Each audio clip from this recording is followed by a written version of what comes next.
you know? Yeah, exactly. But yeah, you good? We good to go? I'm good. All right. Ladies and gentlemen, please welcome Ty Wood. Welcome to Articulate. Thank you. It's a Yeah. pleasure to be on. I don't get asked on a lot of podcasts. Really? You'd think. Right? With all your clout? Come on. I was playing. But yeah, Ty, what are we here to talk about today? So you asked me to like farm out the topic. You were like, "What's something that you're passionate about?" And because I'm a fucking loser, literally the only thing that I fuck with is like Dungeons and Dragons and like role playing games and shit. Yeah. So I decided let's talk about that. So you do more role playing games? There's a lot of fucking role playing games. I've made a couple. Like really? it's, You made it? No like way. simple stuff, like pretty Yeah. easy. Like like you just roll a couple dice and you have like 3 stats to take care of or whatever. But how'd you like get into that? So where did it start? Yeah, where did this take us to from the top? So it was back in college, and like I was a fucking loser in college. Like I look like a I look like a 40-year-old woman now. Back then I looked like an ogre, basically. That's funny. But so back in college, I was listening to like a podcast or something. I've been big into podcasts for years and years and years, and there was some people who I liked did a D&D podcast, and I was like, oh, this sounds super interesting. I want to look more into this. So I went, I picked up the books or whatever. They had like a used copy at like a local bookstore I went to. And then I was like, okay, I would like to learn how to do this more. So I had a friend who played, and we did it, like from the you internet. listened to a D&D podcast before you even played D&D? That's actually a way like a lot of people get into it. I mean, obviously like old gamers, it was like they didn't have those, so it was very much like, oh, you just had a friend who did it and then you went into it. But nowadays there's been like a big boom in like people liking D&D shit. Yeah, well, because everyone's a fucking loser now. Everyone likes the Marvel movies. Now everyone is the type of person who would like smell bad at a comic book store 20 years ago. But well, that's because of the internet. Exactly. They harvest these communities, which is good, but and also it's easier to find stuff. It's easier to like build out those communities without having to be like a very insular group or whatever. So like a lot of people do like they'll hear someone playing D&D and then they'll be like, oh, that sounds interesting. Let me check it out.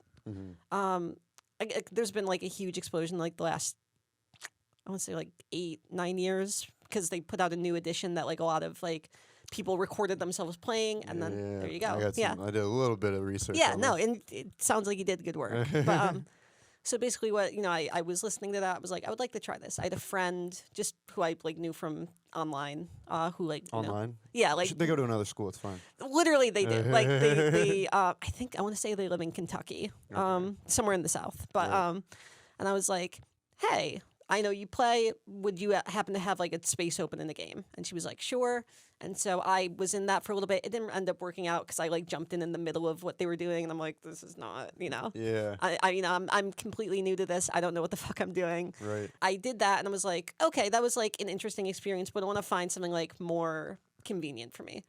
And I, ran a couple games for like friends back home over the summer or whatever. And then none of this is funny. No, it doesn't. Well, this isn't a necessarily Okay. comedy-based podcast. Okay, good. There's some fun parts. This is more about learning about D&D. So this is all essential to the background. So, so I ran a couple games. I was like, okay, this is fun. And then at school, they had just started up like recently a club for like, you can come in, you like build a character, cool. and then they have like, pretty like permanent DMs who kind of like run the club, and they like run games for anyone who wants to come in and like build a character. Yeah. And I was like, cool, I will try this. I made that makes it easier too. Exactly. Like you have people who already know what they're doing. Like I feel like a lot of games are like that where it's like you need somebody who already knows how the game works before you can actually like play it. For sure. Like kind of like solitaire. It's like you would never look at like a deck of cards and be like, oh, I'm gonna line these up in rows and then flip them over. It's like someone came up with solitaire and then they taught other people and then those people taught other people. Right. But so I went in there. It was a lot of fun. I think my first character for that was like a dragonborn, like a dragon lady, like. Oh, you want him to be badass? Yeah, well, it was funny, like a dragon lady, like paladin, like holy warrior. But her whole thing was she was like a Christian PTA mom, so she would just be like, I don't think that these demons really have the right idea, just stupid shit like that. Yeah. Well, it's crazy what I learned about D&D is when they started coming out with it, they started preaching that like the first edition was very like demonic. Yeah. There was a whole like satanic issue around it. Panic. Yeah. And they were like, oh, this will turn your kids into like devil worshippers. It's like they're literally doing satanic rituals. Your kid is already a nerd. Like this is not going to change. And like if your kid was going to learn about the Goethic demons, they're going to do that with or without D&D. That's true. You know, like your kid likes books. Just accept it. Yeah. Your kid's a nerd. You gotta just... exactly. Like they're gonna find out about that shit. And like Aleister Crowley is not like in the comic book shop trying to find people. Yeah. But yeah. So I did that, and it was a lot of fun. I started making friends with like the people who kind of run that. Just we're there twice a week or whatever. Right. Playing a lot. Like you make friends, and eventually they were like, oh, we need some more DMs. Or dungeon masters. To run the games. Right. The club's getting bigger. More people are coming in. So I was like, hey, I would love to, put my name in. Person. Exactly. You're the solitaire exactly. creator. So then I became a DM, years later, or not like years, like probably this was over the course of like 2 years. Mm-hmm. I become the treasurer for the thing. I'm like running a lot. I'm like helping run the thing. Like we have our own game outside of the club. Oh, cool. Yeah. And then it's gonna take up so much time. It took up so much. I probably spent like, and this is I like saying this now because I'm like, I feel like I'm relatively cool right now. But like back in college, I was probably playing D&D like 4 days a week. Whoa. Yeah, like D&D was to me back then what stand up is now. Really? Yeah, except you don't really get drunk during it. You just like pretend like. Yeah, I was wondering. Yeah. Oh, I'm a tiefling with a sword. It's like I'm a dwarf who is shooting a mummy. But instead. Way cooler. But yeah, and so I just got into it through that, and then I started branching out to like other games. Like we played this really fun one called Paranoia, which is like it's like a dystopia future type thing, and like the entire hook is, oh, your character is going to die, and you're gonna like make a new character every couple sessions just because like it's really dangerous and like it encourages players to kill each other. Yeah, it's really like fun. Life. It basically is. It's basically like what's going to happen in like 2035. Right. But it's like a branch of D&D, or no. Well, so just a completely different the thing about D&D is like D&D is not the only role playing game. It's the biggest one. It's the one that like people have heard of. But there are hundreds of like other games with like other ways of playing. I mean, they're all basically you roll dice, or in some like you pull cards or whatever you. Something to like simulate randomness. But like D&D is not the only by far. It's just like the one that everyone knows because it like got there first and was like had like a big kick in the 80s. Do you know anything about the history of role-play games? Because I know that this came out 1974. Yeah, so very little. Or like I know the basics. Like I couldn't map out a history for you, but a lot of them came from like war games. So like people would like make little strategy games. Yeah, exactly. Like games where it's like, oh, you like I control this army moves this way. The logistics. Yeah, they said it came from originally Risk. A lot of like games like Risk, where it's like it's all about like troop movement or whatever, and then that kind of expanded out. People were like, what else can we do with this? Some of the first nerds were like. I'm just calling them nerds offhand, yeah. But it's they were isn't necessarily exactly. But they were like, what if instead of like being Napoleon, I was like just some guy with a sword, and I was going through dungeons, and I was trying to like it was still like very map heavy. It was like, oh, we're going into a dungeon. Here's the layout of the dungeon that like the guy in charge came up with, and then we're moving. We're doing hex crawls, which is like we're moving from spot to spot. We're going through.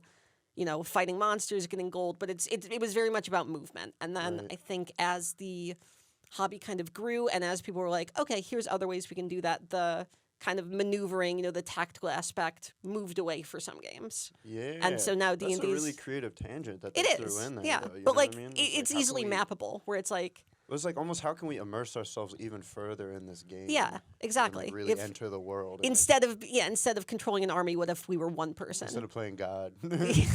Literally, yeah. What if instead of being a general, I was just like a fucking like guy with a bow and arrow? Yeah.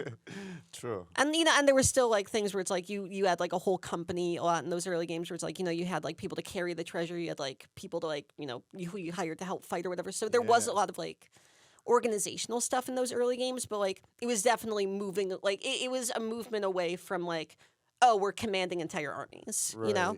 Yeah. How many people do you need to play? I mean, depends on the game. There are like some games where literally you can run it with like 2 people.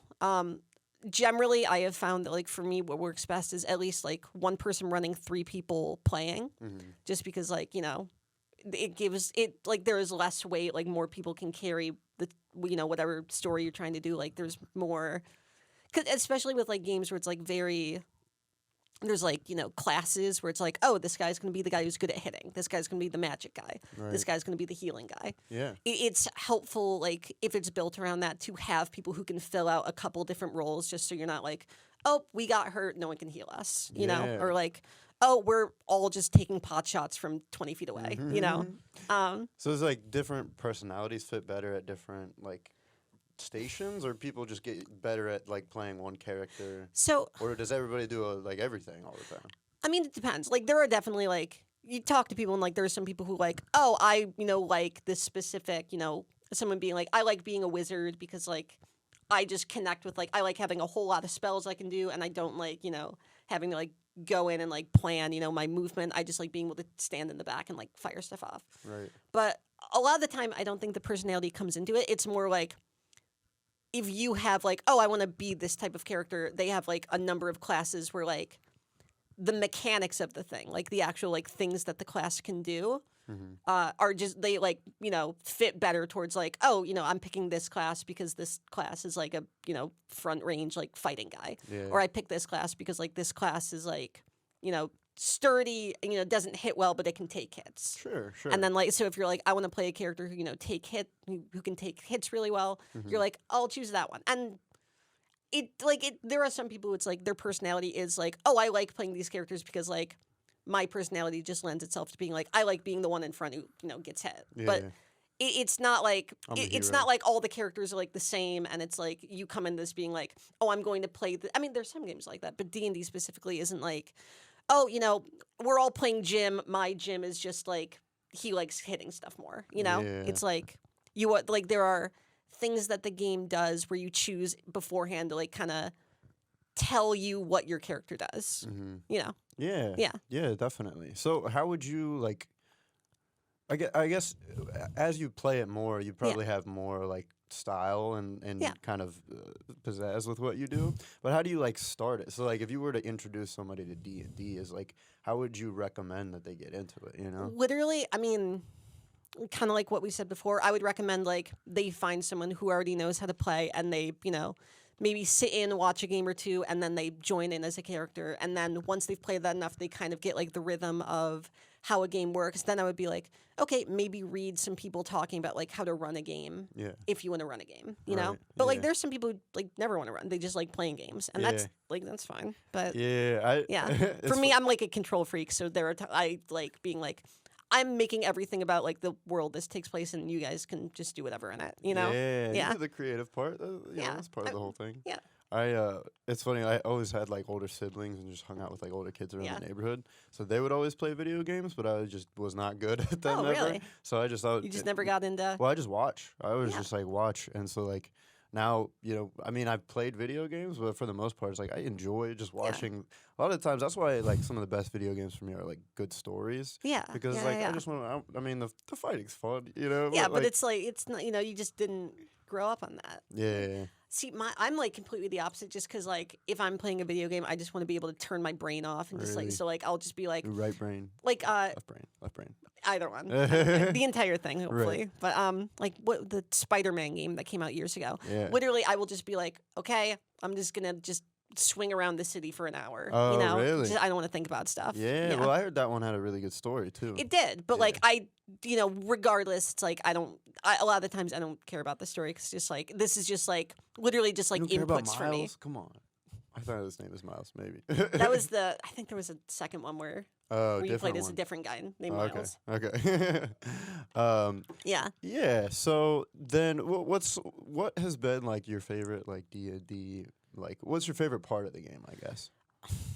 That's tough because it is like a holistic thing. It's like, oh, you're being, you're with your friends, you're doing like all these different things in this story or whatever. I think my favorite is probably actually like making the character. Right. Because there's something about like. So I heard that takes like an hour, right? It can. Actually, I mean, if you want to be very simple, you can probably knock it out in like 10 minutes. Like if you're like, I want to just be like a fighter guy with like an axe and I'm a human and I'm just. Okay, just doing this, whatever stat spread I'm doing, picking all the normal ability, you can get it done like 10 minutes. Well, so my question is like, where does creativity works really well when it's put in a box, right? Or something like that? Yeah. You need limits in so artistic pursuits. They have like the full like list of there's a whole book of limits. Oh yeah, I mean a lot of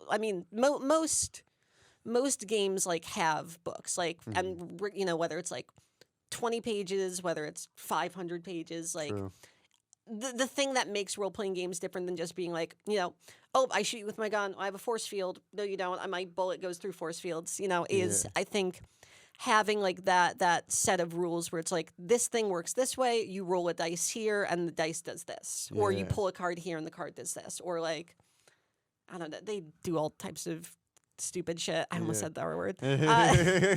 Like there are. I mean, I'm being nerdy about this. Like, obviously, I've been talking for 15 minutes straight about this, whatever. But there are people who are truly like they dedicate their lives to this. Like, they are the biggest fucking losers you have ever met about this stuff, and they're making games where it's like, I like to say, like, my funny thing is like, at the ends of like the role playing games, it's like.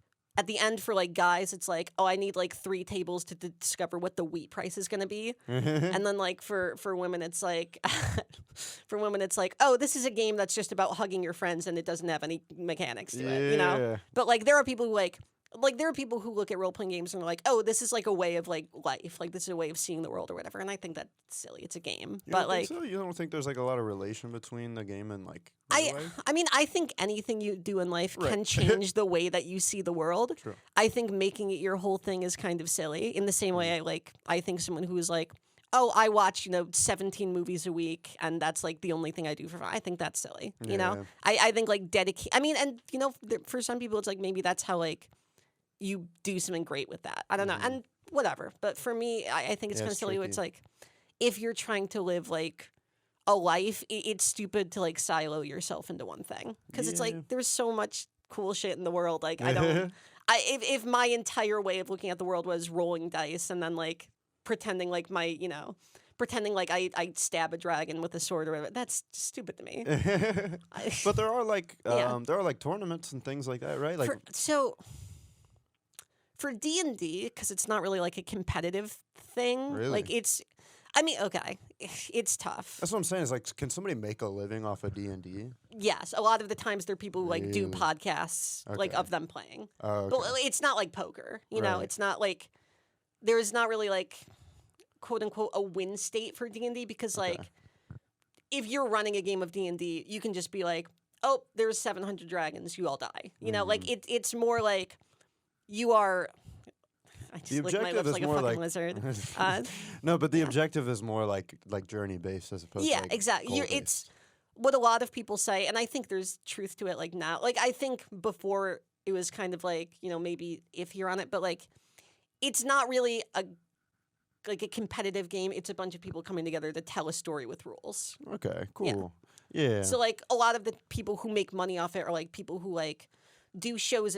There's like a bunch of people who like every week they do a show where they like run through a session for like an hour or 2 hours or whatever. Yeah. And then every week they come back and it's like, oh, now our characters are doing this. So it's in the same way where it's like you could be like there are people who make money off of like TV. A lot of the times they're the people who are like making the TV show or acting in the TV show, Yeah, that's fair. Yeah. Have you ever seen that Dan Harmon show where he brings the celebrity? Harmon Quest. Harmon Quest? That was fucking...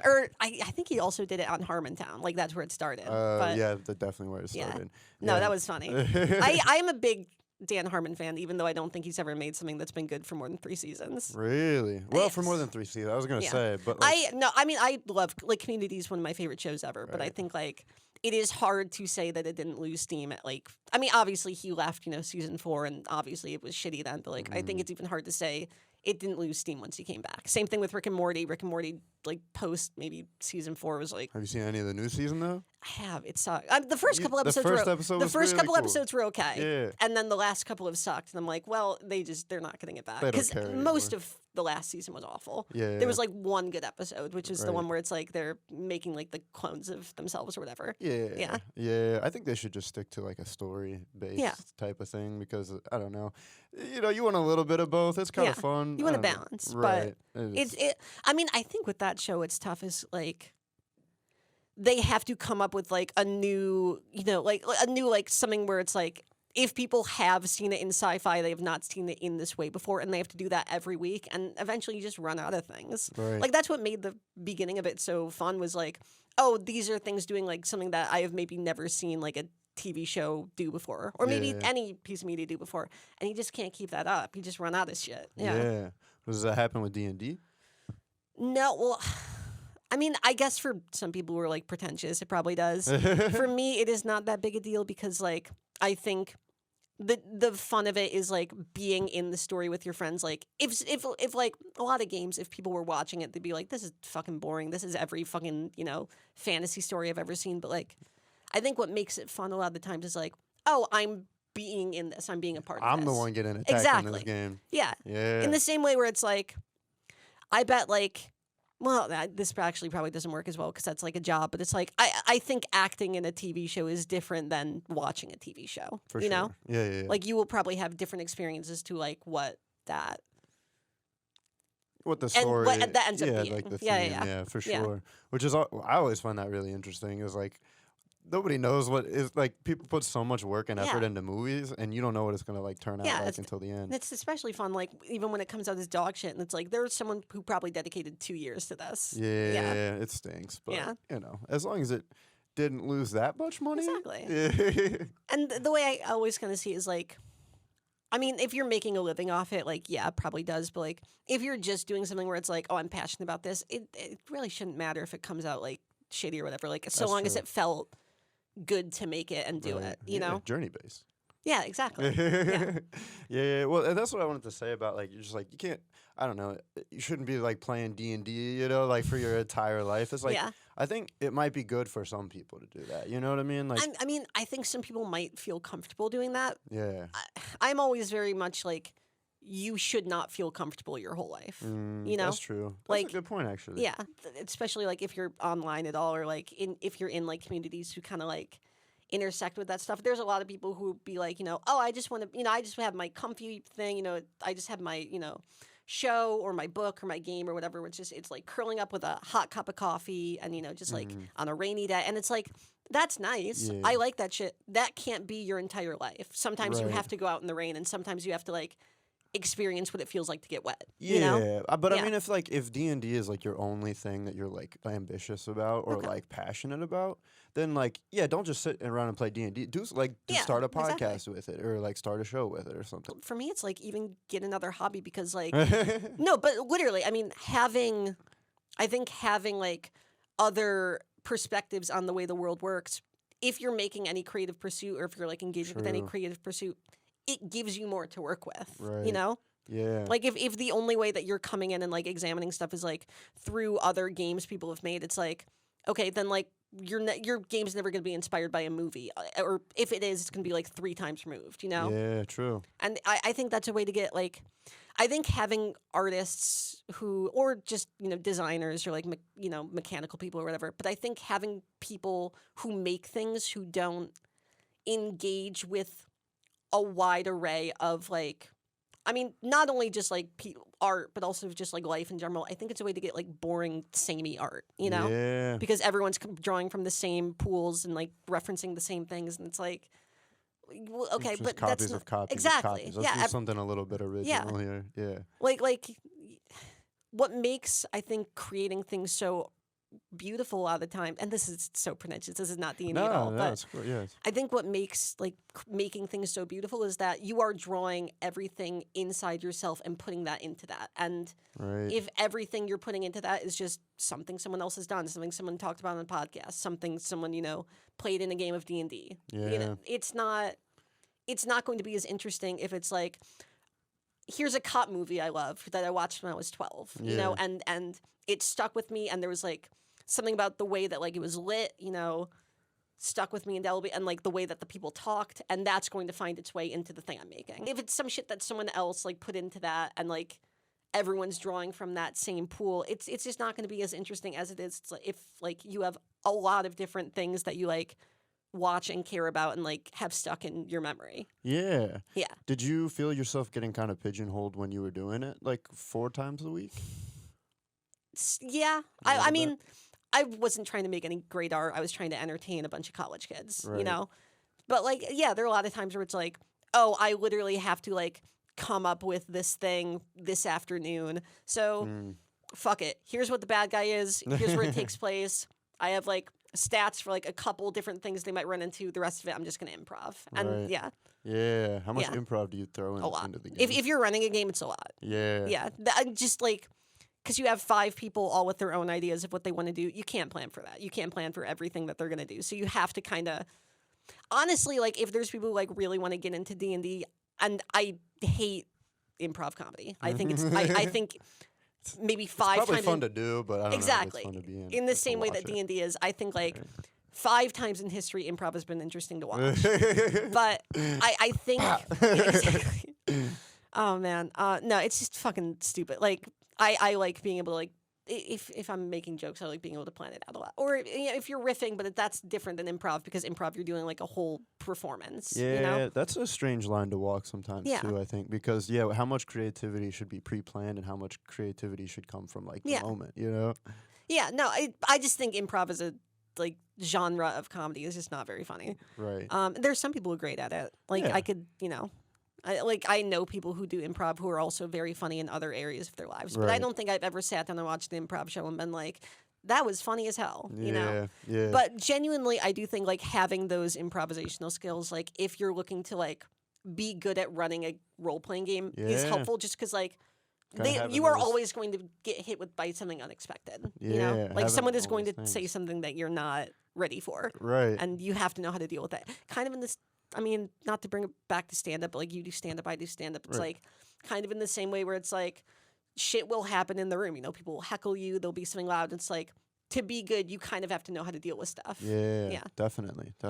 But like stand-up, a lot of it is also written. Like you also have to come in with a plan of what you're doing. True. Because a lot of the time when you just go on stage and be like, you know, what's going on? Let me read the headlines. Like it's not gonna be fucking good, you know? Right. Yeah. Yeah. But sometimes it's really good. We know some comics that just very riff. Rare, though. Just, I don't know. I know some riffers that have like 2 jokes, and you're just like, all right, that was fun. Yeah. You know? Yeah.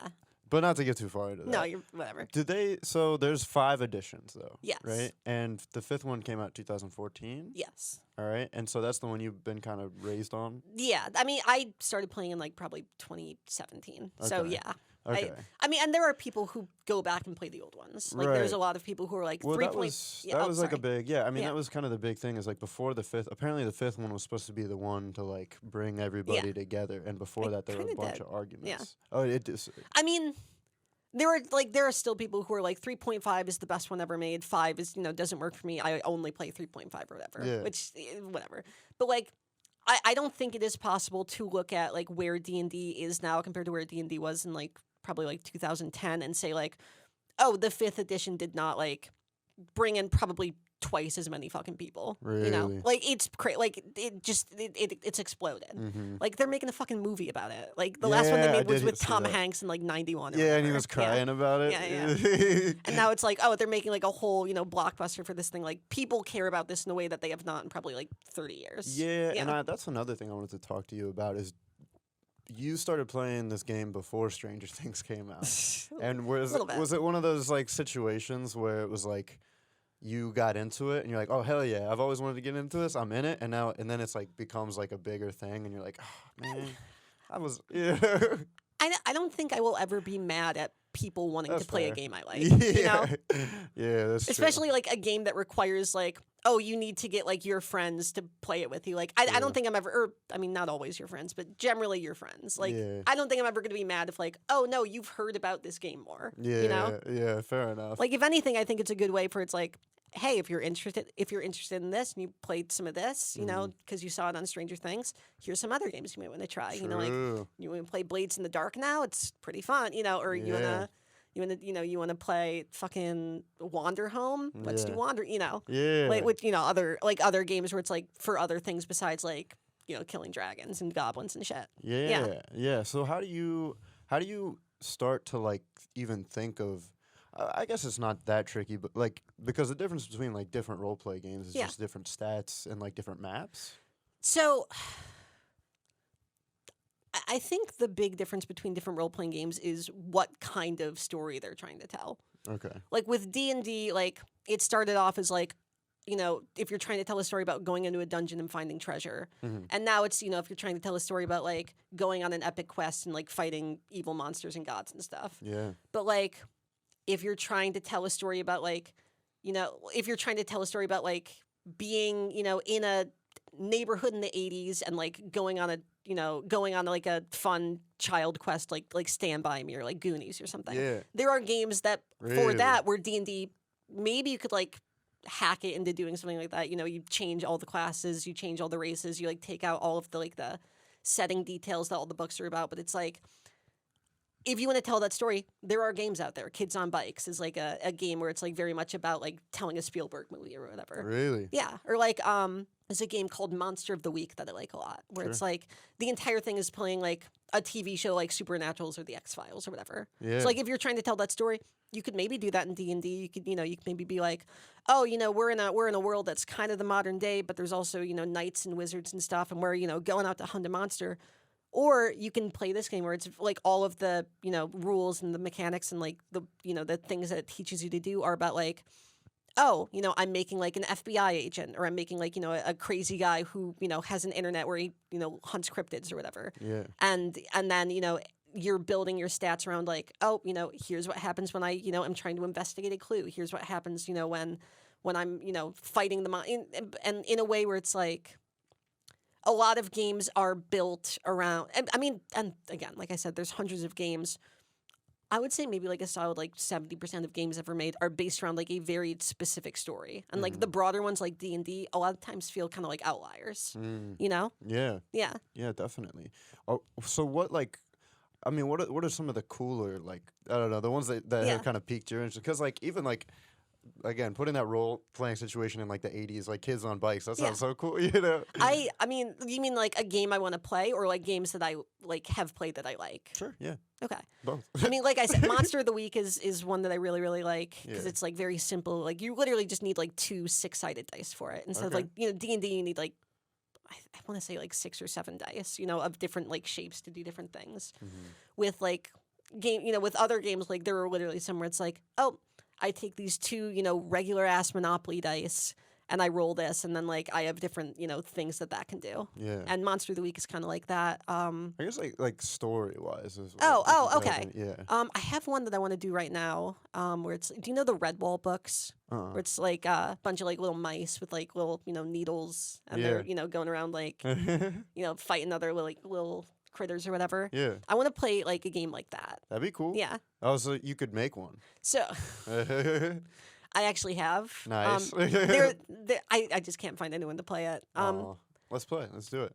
Honestly, I would be down. And it's whatever. I don't want to go into all the mechanics of that just because like it took me probably like a month to make or whatever. Wow, that's cool. Maybe less. I don't know. I wasn't planning out the time it took. But I have always loved like things where it's like or stories about like either a society or like a community or whatever, where it's like something in the real world but small, Yeah. Yeah. A microcosm. Yeah, exactly. Yeah. Or where it's like all those stories where it's like we're playing out like a political intrigue, or we're doing like fantasy stuff, but it's in like a high school. And like, do you ever okay, here's a good example. Did you play like the South Park video game, like the Stick of Truth or whatever? You said you don't play video games, but have you heard of that? Yeah. Where it's like, Cartman, he put on like a shitty felt hat, and now he's being a wizard by like throwing, like, shit at other kids or whatever. Right. I like that's very fun to me. The idea of like, oh, this isn't actually like fantasy. This is just like kids hitting each other with sticks or whatever. Yeah. But it plays with like the the trappings of fantasy, where like it feels like an actual fantasy story, but it clearly isn't. Yeah. Much in the same way where it's like, a story where it's like, oh, we're going on like this epic medieval quest, but we're all just like fucking mice and we're wearing like little, shitty leaves as cloaks or whatever. Like that's interesting to me. Yeah. And I have no idea why. It's just something that like sticks in my head all the time. No, it's cool. Yeah. I mean, it's about the metaphor. Yeah. We live in a society. We do live in a society. What do you think of like a Bug's Life? That type of thing? Bug's Life is cool. I don't think it's exactly that. Oh, Ants?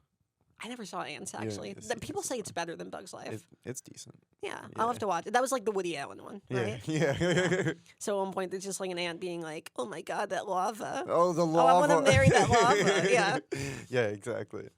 But not. Oh, the queen just laid another rash of eggs. I'm going to have to marry all of them. I'm going to have to marry all, geez. Yeah. Damn. He voices every character in Ants. I could see Woody Allen doing that. He seems like I don't know. A nutty guy. I know people who like Woody Allen. I don't like him very much. He seems like a narcissist, and he married his daughter. It's like, Ew, yeah. I didn't know that. Yeah. Yeah, I don't know that much about him, but I don't want to know any more about him. The big thing that people know about Woody Allen is like, not his daughter, like his like stepdaughter or whatever. But like, he just like. He married, oh God, what's her fucking, I don't remember. Whatever. I'm bad with names. Woody Allen sucks. That's what we can agree on. He's a good filmmaker, I've heard. People like Annie Hall. I never got into him. We're ambivalent about Woody Allen. I'm just plain anti-Semitic. No. So what though? I guess I don't know. I want to know like what was your favorite experience like with D&D? Did you have like one specific game that you were like, this is the shit? I've had something like that. Yeah, or a couple, yeah. I think probably my favorite moment ever was I was playing. Okay, so this was the game I was playing in college with like the people who were in that club. This was our outside game. Right. And it was like this whole thing that like our like.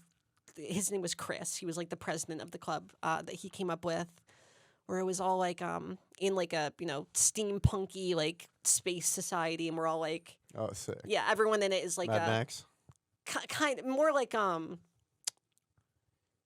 guess it's tough to explain. More like kind of like a Victorian England type thing, but with like robots and shit. Yeah. But like we're in space, we're on like this crazy moon or whatever. He went into like this whole, he built the whole setting out. We're all like, I don't know how much research you did in it, but we're all tieflings, which are like the demon guys with the horns or whatever. Okay. And we played this for probably like 6-7 months or whatever. There are games that go on for like 10 years. Whoa. It's great. Yeah. It literally depends on like how long your schedule works for a lot of games, or like if people just get bored. Right. But so I had this character who I started out with, who was like a gunslinger type, like a kind of like a noir detective, like but also kind of like Western gunslinger type. Yeah, that's pretty cool. Yeah. It was very cool, but I think everyone hated it because I did like the super annoying voice for her. Can you do the voice? The voice was kind of like that, because like her whole thing was like she got in like a magic accident like early, which was like I'm going so deep into this. No, I love but it. I had this character who everyone hated, right? And who I liked a lot, and everyone fucking despised her. Yeah. And so she got killed off because I think everyone was just like, we can't deal with this anymore. Right. But so then I came in with another character who was like a magic scientist type, like very like kind of nerdy and shy and like but very like smart about like the ways that magic works or whatever. And we had like this magical artifact that like, and the thing was like you held it and you like focused and you could teleport places, and it was like that's cool. Super cool. Yeah, just like a fucked up little magical item that we had. Yeah. And we were building up like to like the whole end of the story where it's like, oh, there's aliens coming in, and like it's like a whole fight, Independence Day type like fight against aliens, and like we have to prepare everyone to get to deal with this, and so I spent probably like 2 sessions, so maybe like 3-4 hours a piece, just like, and obviously we're doing other stuff in it, but just my character like was literally just being like, I'm gonna take this artifact, I'm gonna, and it it involved like talking other players into like letting me see it and letting me experiment on it. And I'm just going to take this and I'm going to build like an entire, I'm going to study it and I'm going to like research it with, these magical books I found. and I'm going to take it and put it into a machine and make like an entire like portal where like you can like walk through and like instead of like having to hold it and teleport there, it's like we're gonna make like a full ass teleporter so anyone in the world can get anywhere. Yeah. And I'd spent probably like 2 like straight times of us playing that, just doing that. And then it finally worked. And there's something about like, wow. I have dedicated so much of my time and put like so much of my energy into like getting this character what they want. And then when it finally happens, you're like, I know this isn't real, but it feels fucking awesome. It feels so good. Yeah. Yeah. So like during the entire session, everybody else is out on like a different quest or like doing their thing. Yeah. And we're, like, jumping between like, one of the other players was named Sebastian. I shouldn't be giving out all their info, but whatever. But like, one of the other characters is like, I'm trying to organize the people in this city to like fight or whatever. And so we go to, him doing that or whatever. Yeah. Then we go to, another character being like, I'm what would they be doing? I'm going to explore this ruin to see if I can find any like, more secrets or whatever. And they're doing that and then come back to me and being like, okay, I'm going to roll, this check and this check. And, I'm going to roll this dice to see if I can, study this more or see if I can, learn this thing about this. And so it's not the entire thing, but like everything I was doing was built around like just studying this thing and like figuring out how to make it work. Right. Yeah. Yeah. And then it finally worked. Yeah. And it finally works. And you're like, yeah. It feels like you've accomplished something in real life. Yeah. Which I think a lot of people get like addicted to that where it's like, because it feels fucking awesome. Yeah. It feels very cool to like do shit in like a role playing game. Yeah. And then it did really like propel the momentum of like your character's story. Or like with that character was another thing where it's like, God, I forget how it happened, but I got like trapped in like the head of like this crazy, ancient like wizard or whatever. Yeah. And and I like defeated the wizard with magic or whatever, and I was like, while I'm in his head, can I like imagine? It was like a library in his head or whatever. Like he's a wizard, he knows all this shit, and it's like, everything he knows is in like this book and like this imaginary library. Yeah. And I was just like, can I get a book of like everything this motherfucker knows? And so, the DM, my friend Chris, was like, yeah, I mean, literally, I will give you what you want. It's like a 300-foot tall book or whatever. And I was like, well, there's no way I'm taking this fucking thing with me when I get out of this fool's head. Right. But I'm like, would it be possible? Could I like take on a knife and like cut out, like a foot by foot area of this, book and be like, whatever is in there, I have. Right. And he let me do that. And so it was just, there's something very cool about like being like, oh, I have like this, even though it's just whatever random bullshit he came up with, like having that feeling of like, oh, I have this ancient knowledge that no one has and I got it because I did something like creative. Yeah, that nobody else could figure out to do. Yeah. Other people are just trying to get out of this wizard's head. You're like, what can I get out of this wizard's head? And like, and there were other people doing like things like that for their, like we had 2 characters in that who like fell in love. They had like a whole romance thing going on. Like, I'm sure for them playing that was one of the funnest things they've ever fucking done. Yeah, God, I'm like, I'm developing a list talking about this. I'm like, if I talk about this for longer, I'm gonna like grow a pocket protector. Just get covered in acne. Yeah, fucking, I mean, like somehow glasses are gonna like come out of my head. Yeah. Your fingers are just constantly dipped in Dorito cheese. That doesn't sound like a bad superpower at all. You just. I mean, it's not great. You're getting Dorito cheese everywhere. It's like being a shitty Spider-Man. Yeah. No, but there's something cool about like working with someone to be like, oh, I'm kind of telling this story. I'm kind of pretending to be this person. And then when something amazing happens in that story, you're like, it kind of feels like something amazing is happening to you. Yeah, definitely. I would definitely now I want to play. I have not played before. I'm hoping I'm selling it well. Yeah, that's the whole point. You know? And I think we've covered. I don't know if there's anything specifically else that you wanted to talk about. I just like talking about it. Yeah, I didn't like come in here with an agenda. No, that's my favorite. That's what I'm saying. That's what we're here for. Because I love hearing about it, and like it makes me excited about it too. But yeah, so I appreciate Ty Wood. I got your Instagram up on there. That's sweet. At Thank Bobo you. Circus. Yep. Yeah, same on Twitter. Same If on you Twitter. wanna, I don't use Instagram a lot. But she's got a podcast. I do. It's called Those Good Old Fashioned Values. It's very stupid. Yeah, it's a fun podcast, a great podcast. Yeah, we just watch like a season of like shitty like Family Guy, South Park TV, and then just like try to be stupid for an hour about it. We have never had a conversation this fun about any of that stuff. It's mostly just making it jokes like, what if a parking attendant was Jewish? Or like, yeah, I liked the one where you guys were just making a bunch of war noises in the background. Pew, pew. Yeah. Yeah. That was good. No, but it's a good podcast. She's not we have selling fun doing it. She does Yeah. stand up. Do stand up all over the place. Yeah. Anything else you want to plug? There's nothing permanent or like there's nothing like concrete right now. Me and my friend Rob, who is also on Twitter, you can find him at OK But Still. We've been working on a kind of fun, like more narrative type comedy podcast that cool. I mean, if you follow me, if that ends up being a thing, information will be there about it, but just keep an eye out because that'll be fun too. Keep an eye out for the role-playing game that she's coming out of, Mice and Men. I don't know what that one is. Oh god, no, I would never. I'm not a big enough loser to publish one of those. Are you kidding me? No, it's just like something I made for like friends. Oh yeah. We'll see. Yeah. But cool. No, thank you so much for having me on. Yeah, this was super fun. That,